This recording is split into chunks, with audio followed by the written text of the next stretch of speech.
I was in my current role, and I looked at it and I thought, that's kind of interesting. That could be, maybe that could be a game changer for that part.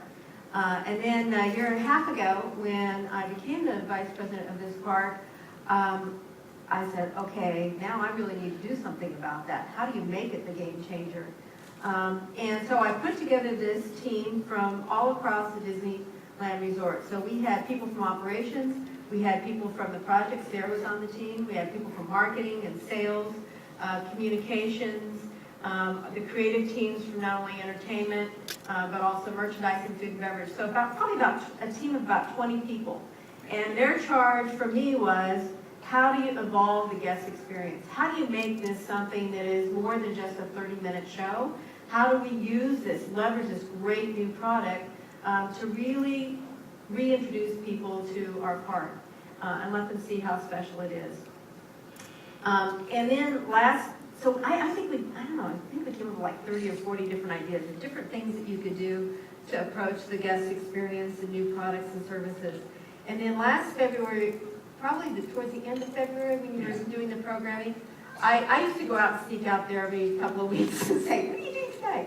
And they happened to have just done the very first rough programming for the forest scene from Pocahontas section, where it kind of reveals the forest.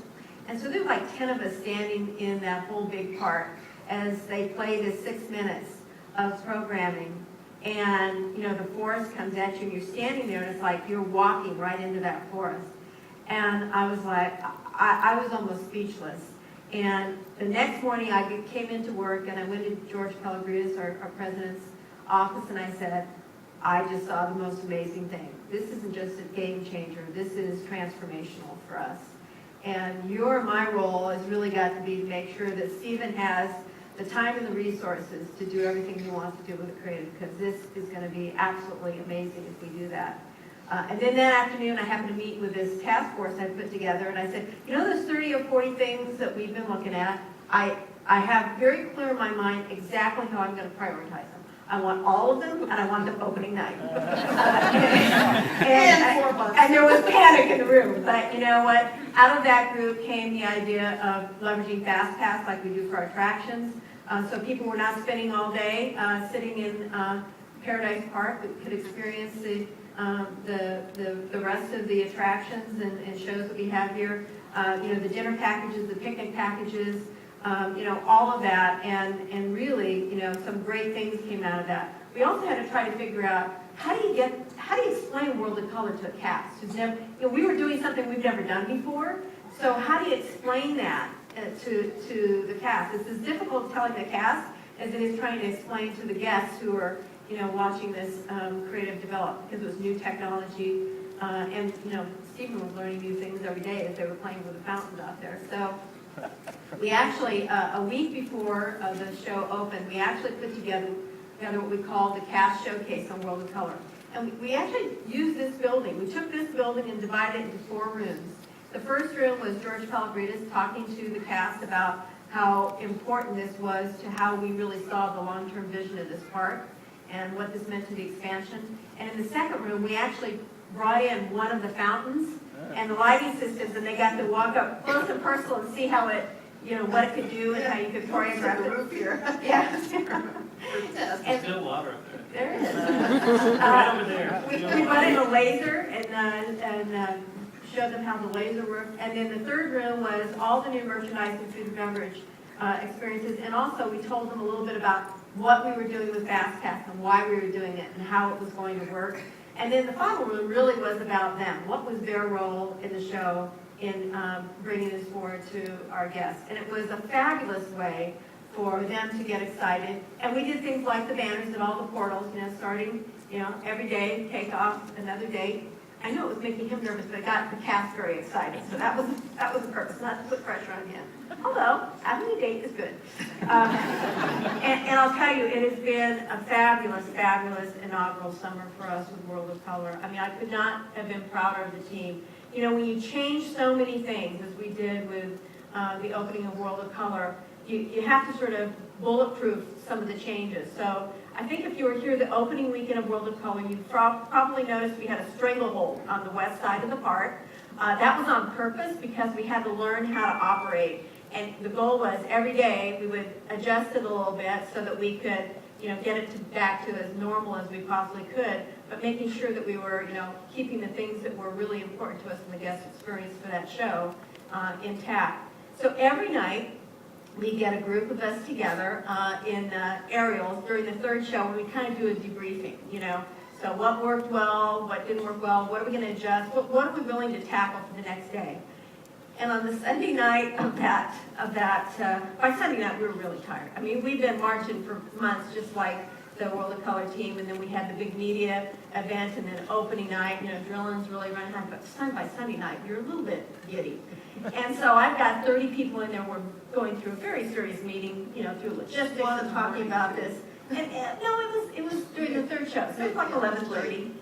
And the scene with Dory from Nemo is on, and I just got into this Dory karaoke moment of the whale calling. And with 30 leaders in the room, it was like, okay, she's finally lost. Dead silence. And I said, now don't we all feel better that we got that out of our system and went right on with the meeting? So, there are moments like that to this day, people mention the word Dory and they all kind of look at me with cross eyes. But hey, you gotta keep your sense of humor, even when you're doing serious work stuff. As all of you have heard just from, watching the vlogs, the guests absolutely love this show. I mean, they love the stories as far as, the characters that they remember from their childhood. They love the music, the lights, the lasers. It's amazing what can be done with water. And we do a lot of guest research, and all of the feedback has been phenomenal.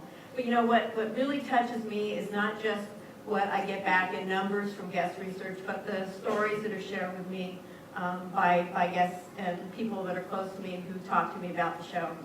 And I've got a couple of favorite stories.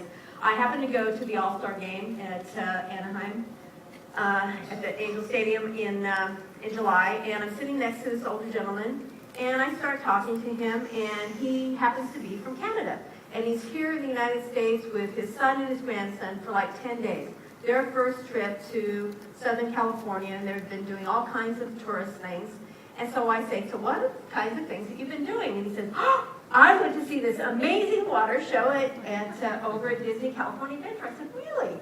He says, yeah, first day we got here, we went there, and you know what? We watched the show from backside, and this show is so good. Tomorrow, we need to come back, do Fast Pass. He says, the next day, we went back, we got the Fast Pass, and it was so great. And then we said, you know what, we know how to try that dinner package. So we came back and did a dinner package. So here's this person I have never met before, and he had figured out all the different ways you could see the show. And so I introduced myself to him, and of course, he then decided that I had created World of Color. I kept saying, no, I'm just responsible for the park. We have this wonderful creative team who actually created it. But it was like the highlight of their entire visit. In fact, they were going to be in Southern California for a couple more days, and they were coming back for one more show before they left. And he had his picture taken with me with my business card, see. But my absolute favorite guest comment actually came from my granddaughter. She's 6 years old, and she came here a couple weeks after the show opened with her parents. And when the show was over, I said, hey, Matt, what'd you think of the show? She said, Nana, the show's amazing. I said, well, what's your favorite part? And she said, she goes, I love the magic. So I was like, you mean the part with the genie? She goes, no. She goes, Nana, I asked Mom, how do you make water do that?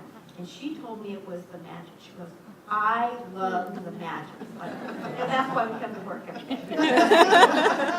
Absolutely. So there's great stories, and we were very excited. The popularity of the show really has allowed us to go forward with daily shows from here on in. So all of next year, it's here every night. The park hours have been extended, so we're no longer closing at 6 p.m. during the week.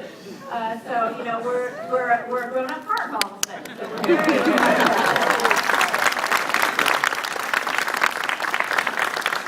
All right. Thank you, Mary. Thank you, Steve.